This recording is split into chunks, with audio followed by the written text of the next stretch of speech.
Hello, future millionaires, and welcome back to the Get Rich Slow podcast. We are your hosts, Adrian Shermer, Rob Delavan, Mr. Brilliant at the Basics, Lance Johnson. Good morning, gentlemen. Yeah, good morning, guys. Good morning. Good morning. Glad I to hear an have you, extra voice Barry. there. Yeah, it's good to be here. Exciting. Good Yes, to Barry, see little- you. our there guest was today. an extra voice, so Yeah. go from there. Although, actually, first tell us where everybody can hear us. Yes, you can find us among many other platforms on Apple Podcasts, Spotify, Audible, Amazon Music, YouTube, and Stitcher. Stitcher's a new one to me, but I'm excited to be on every platform we can to get the message out there. Today, we're going to talk to Barry Mack, who is, I was going to say who's the CEO of Barrymackart, but I guess it's not quite. Yeah, you're president, you're treasurer, you're all the things. And Barry is obviously he's an artist, hence the name Barrymackart.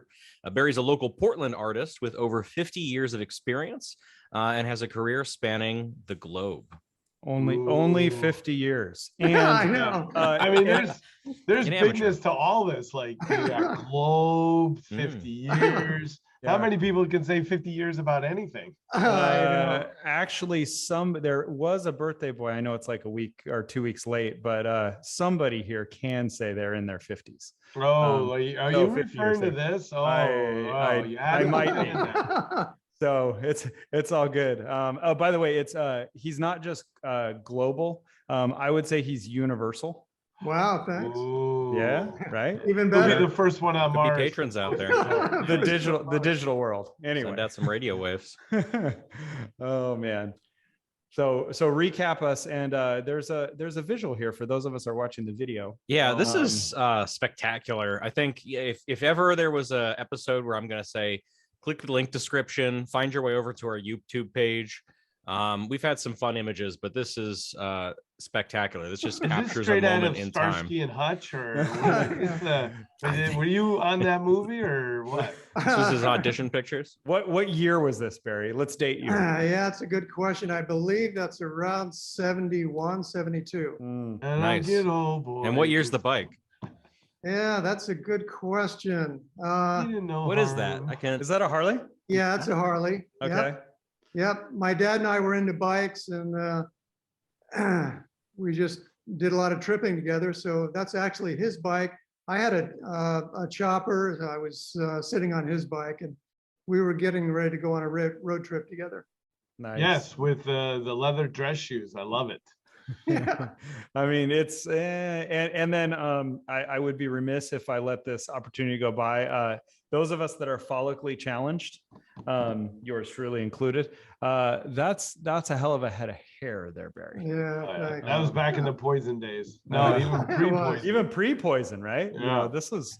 Oh, Yeah. I mean, oh man, Lance I'm had jealous. a big head of hair too back Oh, then, yeah. right? It just wasn't curly like that. Rob, is there Actually- some picture of you, in man bun or like past the shoulders or? Wait, never- is that Art Garfunkel? No, wait, hold on. There you go. Oh man. Yeah. So Sorry about that. Yeah, so when we're anyway, done, I'll remind me and I'll tell you a crazy story about this. Yeah. we'll try to get that on air if we can. No. So Adrian, this is episode 1 of 3. And today we're going to get to know Barry and learn about what made him into the person that he is today. Okay. So question 1 for Barry, what is a significant story that made an impact on your life? Yeah, all these are great questions. And I'm sure like you guys, I thought of a lot of different stories. It's kind of like asking what's your best food or music. Mm-hmm. A lot of stories came to mind, but one I'd like to share is a story of an artist named James Turrell. And he started a project in 1977 called the Rodin Crater, RODENCRATER.com, if you want to check it out. It's an amazing thing. He started this art project. It's still going, in fact. So we're talking whatever that is, 40 plus years of an art project. He flew over Arizona. Well, he flew over the whole states. In fact, he was looking for a crater. Okay. He bought a crater. Huh. And he moved 13 million tons of earth to carve out a place inside the crater.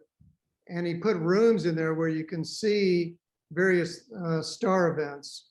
It's just a crazy project. Check it out if you want. It's really interesting. And that story about that project, and I heard him talk when he came to town. And it's a great example of perseverance. I mean, you can imagine the kind of challenges this guy went through. He had to actually start raising horses to finance it. Okay. I was going to ask, yeah, how did he pay? How do you pay for something like that? Right? Yeah. Raised horses. It was Okay. still going. So yeah, it's an inspiring story to have a great vision and hang in there no matter what it takes. Interesting. What a personality. Get rich slow pro tip. If you're running low on funds for your project, sell some horses. That's right. Yeah, I've heard a lot of people lost a lot of money on horses, but maybe I'm missing the point of how you're on the wrong end of that deal, maybe in the horse business. Barry, what life lessons have you learned to make you into the person that you are today? Yeah, another great question. Probably I'm going to zero in on one, and then we can go from there. But this is probably the primary lesson. I discovered that we can train ourselves. We can train how we think and how we feel to respond to life in a positive way. Through repetition, through affirmations, through whatever your strategy is. This has been a really important lesson for me, that we don't have to always respond to something in a predictable way. We can actually train ourselves to respond to things in a positive way. So And where how's did that helped you? Yeah. Oh, it's helped me a lot of times. I'll give you an example. When you first put yourself out there publicly, you get positive and negative feedback. Sure, you guys know about that. And at first, and I'm talking whatever, I went professional in 2000, around 2000. When you start getting negative feedback, the tendency is to take it personal. Have you noticed that? Yeah. And after a while, I realized I didn't have to take it personal. And not only that, but the negative feedback can actually be valuable. It can inform how you do things, how you think about things. It actually can be very helpful. So there's a concept here that I'm hearing is I oftentimes ask for, the negative feedback. And the reason for that is because I don't need any more cheerleaders in my life telling me, oh, you're so nice, you're kind, this, that, whatever, tell me that I'm a jackass and tell me why, because I have blind spots. So is that what you're talking about? That's exactly what I'm talking about. To be honest, Rob, I think that's taking it to another level. I never thought about that. I've never asked for positive feedback. Because I'm still on the fact that Rob used jackass on a video. Okay. I didn't hear anything else after that. I was like, okay. It was a good thing I was sitting down. Maybe we just bumped to PG-13. Sorry, listeners. I'm just saving that audio clip for later. But seriously, like it's and of course then you also have, but like Barry, you bring up a good point. In this era, especially of social media, call it the multi-metaverse virtual reality that we live in, where everybody can give you feedback anonymously, behind a keyboard, which there's an element of cowardice there to a certain point. Sure. Versus, back in the day, it was if you told somebody they were, sorry, Lance, I'll use it twice, jackass. You had to say that to their face, and then you had to deal with the engagement repercussions, which at times, at least when I was growing up, back when I walked uphill both ways 2 miles in the snow, right? You too? Yeah, exactly, all of us. Well, now that I have kids, I can say that. I'd get you risk getting punched in the face if you call a name, right? Or the equivalent thereof in typical social settings. So has that carried over to you? I mean, you're an artist in 2022. Yeah. How do you deal with that? Well, how do you filter it? Yeah. When I first started going professional, a good friend of mine who had been out there for a long time, professional artist, he warned me about this. He said, when you put yourself out there, you're going to get about 50% negative, 50% positive. And at first I could hardly believe it. I thought he was exaggerating. I thought, no, that doesn't sound plausible that you're going to get 50% negative. And it turns out that's about the case, you know. Oh, So, okay. Wow. yeah, I don't know. Well, and it's kind of funny because I get 80% negative, 20% positive. Yeah, there you go. But I was only waiting for choose that. to Lance. listen to the 20% positive, and Yeah. then Should have gotten to art, Lance. Yeah. Yeah, then you would have been 50-50. I really though, Barry, I am curious about the filtering of that, because I know you're like me, you're a car fan. One of these ideas that kicks around is the idea of a car that's built, designed by committee. If you ask all the audience what do they want, they'll build a car that nobody wants to buy. You kind of have to have a defined vision before you make an automobile or any other number of products, right? Sure. You can't just be an amalgamation of all of the things that the 1 in 10 people complained about. Otherwise, Right. the other 9 who wouldn't have spoken up won't be happy. So how do isn't what's the that being filter? a jack of all trades and a master of none? Yeah, I right. mean, there's many versions of all these iterations of things. Mhm. Yeah, now that actually comes up quite a bit. That's a good question. As an abstract painter, a lot of people in my life have said, Barry, if you just painted realistic things, beautiful sunsets, you'd make a lot more money. Why don't you do that? Why are you doing abstract? It's hard for people to understand that kind of, you can't imagine the times that I've heard that. Mhm. And, that's a common thing. Everybody has an opinion about what you should do. And I think it's part of finding our voice, finding out what motivates you, why you do what you do. And when you Mhm. become really confident about that and clear. The other feedback, I mean, to answer your question, it just doesn't, I listen to it and I respond the best I can, but it never really persuades me one way or the other. I'm going to do what I'm going to do. Mhm. Well, Interesting. it's like me. I'm brown-eyed, bald, and 5'10", and maybe on a good day, and I have a certain weight. There's nothing I can do about it. Like, you Right. can't make me something I'm not. Exactly. And so, as an artist, you're going to do what you do best and what you see, good, bad, or indifferent, whether you're a Right. millionaire by doing it or not. You can't make you something you're not. You can That's- try to mold yourself, but it's only if you want to be that. Mhm. Exactly. Yep. And, I think if you tried to mold yourself into what everybody told you, it wouldn't be a happy ending. Yeah. Well, you'd be that car that he talked about that nobody wants. Right. Yep. And if you Yep. keep fiddling, like, I mean, I guess to a certain degree, I mean, Lance, you and I, if we decided, hey, January 2023, like you and I are going to be, like get into good shape, right? So you could, kind of nibble around the edges, but we're not going to change your brown eyes and the fact that you and I are both follically challenged, right? Well, so So- the paradigm shift is I've chosen a circle and I'm in perfect shape. Round. I've used that myself. I'm more Perfection. pear-shaped in the middle, just a tire. I make jokes about all these things, but the Yeah. reality of it is I'm pretty confident of who I am. Right. And at the end of the day, I'm just gonna be me and do me. Yeah. People are either gonna like me or they're not. And Right. if they Yep. don't, I'm okay with it. I mean, Right. Yeah. I'm not gonna try to please everybody.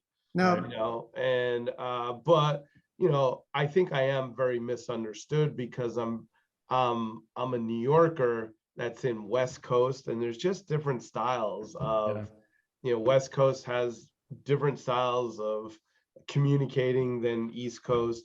East Coast, I'm considered a softie when it comes to a New Yorker as far as how I communicate. Mhm. And then on the Yeah. opposite side, on the West Coast, people think of me as harsh because I speak my mind. It doesn't mean I don't care. It's just Right. I'm not passive aggressive.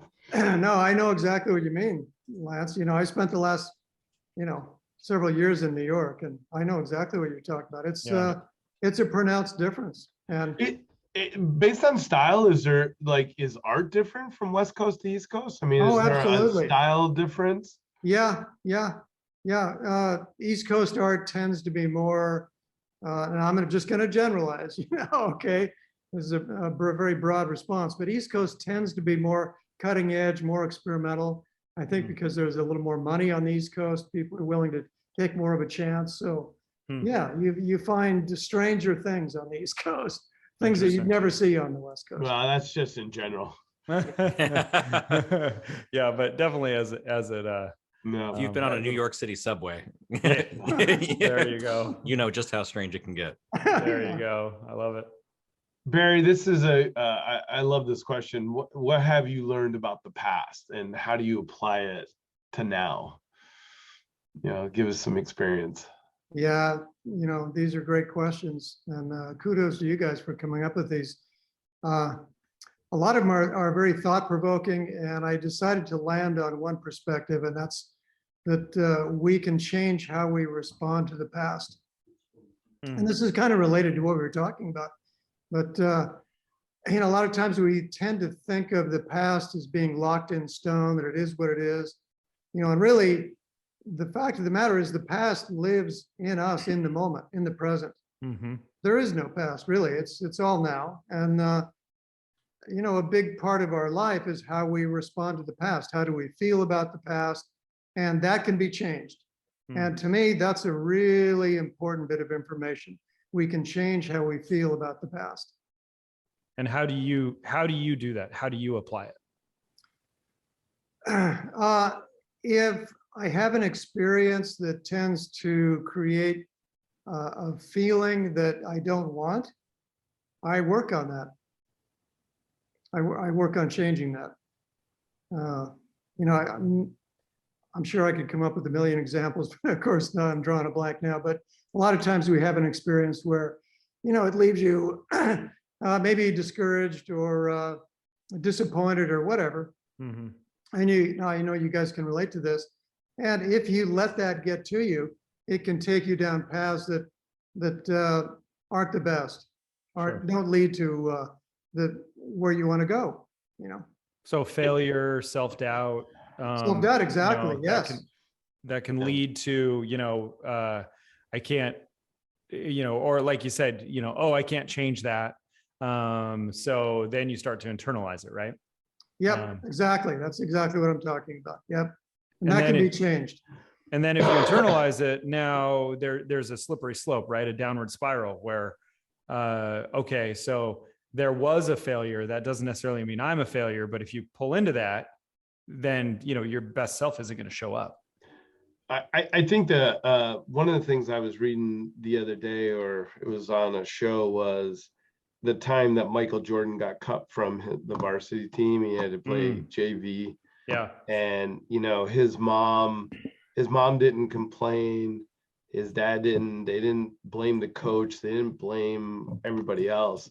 The only thing she said to Michael was, you need to get in that gym and work harder.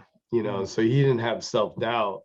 It wasn't that. It just wasn't his time at that point in time. And, he got cut from his varsity basketball. You would never think that Michael Jordan was. Obviously, that basketball team probably was good, but also wasn't the right time.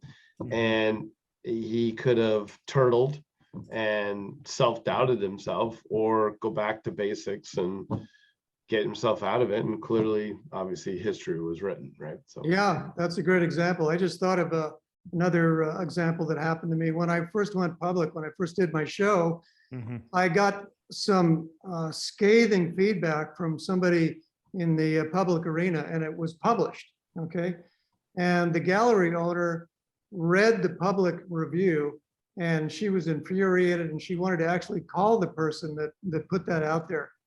And it was in the past, and I thought about it for a while. I really did. I at first I took it personal. I worked through my usual thing, and I thought, no, I'm not going to let this get me down. And I actually I wrote a letter to the person and explored why they said that.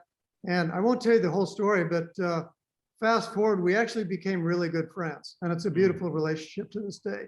And there's immense respect back and forth, because I didn't take it personal. I didn't go down that route of, oh my God, it's true. I should never show again. My art sucks, all that kind of stuff. So you overcame it through engagement, basically, or an opportunity for engagement and relationship. Yeah, exactly. Yeah. There was a Dilbert, Dilbert is that, little comic, and it talked about like a scathing review. And so one of the characters is asking, well, how do you feel about it? I can't remember the exact response, but was, well, it would matter if I only really cared about the person. So since the person didn't care, it didn't really matter to him. Yeah. Yeah. Well, I Anybody can say I it. didn't know the person. And so, you know, I didn't care, And they but I didn't know wanted to you. explore it and find out, you know, why he wrote that. And it turned out to be one of the most valuable experiences in my entire career. Wow. That's and I guess that's cool. If we could have a takeaway here, right, is, you know, it goes back to, and we talked about this in earlier questions. It is actually the, you know, constructive criticism. We could dive deep on defining constructive criticism, right? Sometimes it's not the actual message, it's the way it's conveyed.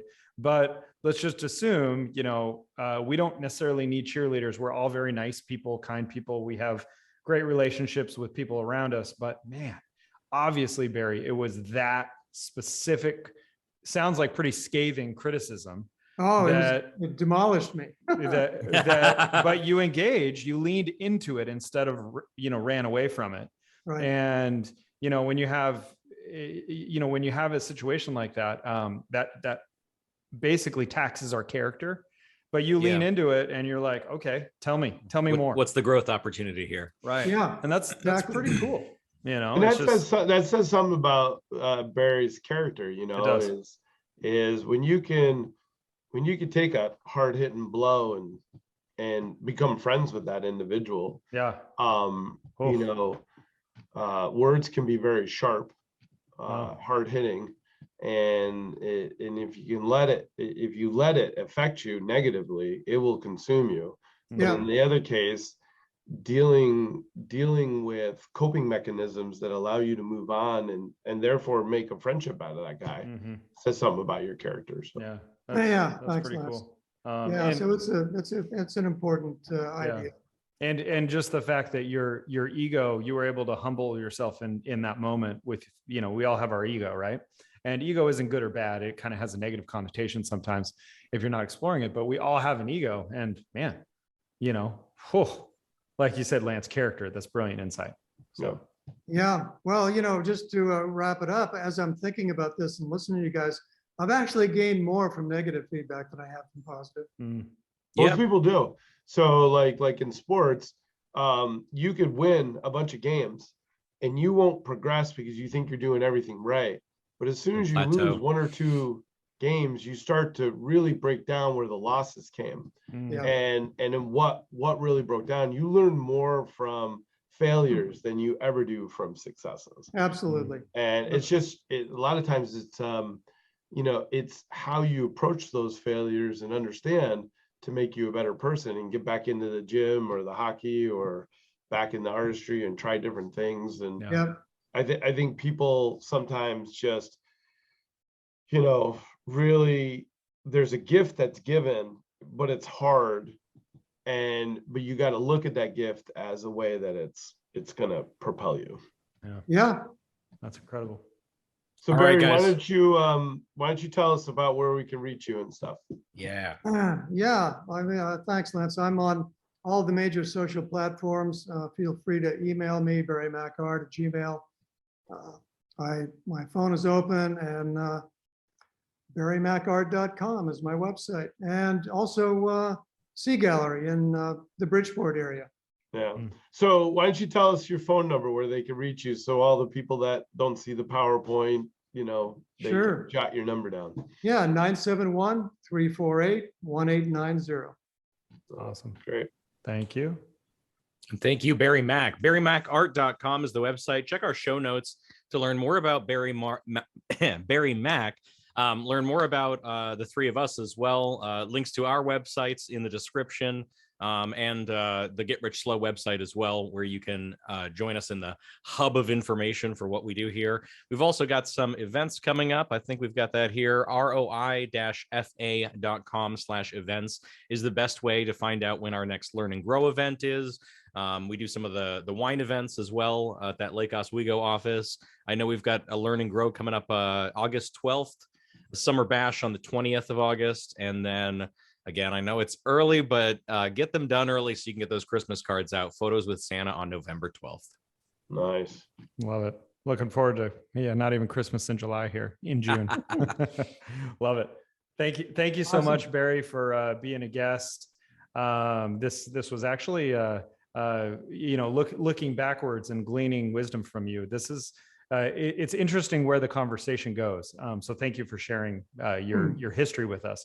We're looking forward to episodes 2 and 3 with you. We'll look at kind of what's going on now with you. And then in the last episode, we'll jump into where you're going. And looking forward to this one. It's always fun having a guest. Thank you, Lance, Brilliant at the Basics Johnson. Thank you, Silky Baritone, Adrian Shermer. And signing off for now. We'll see you on the flip side on the Get Rich Slow podcast. Thank you, guys. It's been awesome. Awesome.